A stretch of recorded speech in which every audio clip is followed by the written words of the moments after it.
Пак насилие на може би най-добрия детски турнир в България. Готиното свърши за една академия. След малко блъскане и повече псовни заплахи от страна на треньорския щаб срещу съдията на един от мачовете, академията бе изгонена от базата, която ползва, именно Националната футболна база Боян. Матчът е на 10 годишни, съдята е на 17 години, резултата няма значение, хората грабват съдята още на полувремето. Влязох в коментари във Фейсбук и съм изумен от липсата на интелект в родителите. Аз така наглост и арогантност не съм виждал, върховна простотия, но както и да кажем, че е нормално, защитават се академията, защитават се и треньорите. Големи спорове бяха дали това е насилие, за тях може би съдята трябва да завърши в болница, да се брои за насилие. Академията е наемател на терените в Бояна, съответно не се държи като наемател и когато си нагъл, арогантен и самозабравен, изхода е такъв. И то е нормално. Нарочно изчаках да видя и позицията на треньора и на академията. Общи приказки за ферплей, за морал, за децата го правиме, сега семействата ще страдат.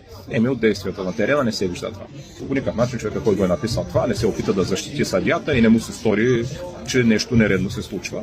Което показва, че това са приказки. Значи ферплей и морала не са на приказки, те се показват с действия, тъй че това изявление е улекло от всякъде. Все пак избор за родителите е следния. Или да продължат на инат да си стоят за треньора, за академията, да се мъчат там да се закрепят децата и да съществуват на някоя друга база.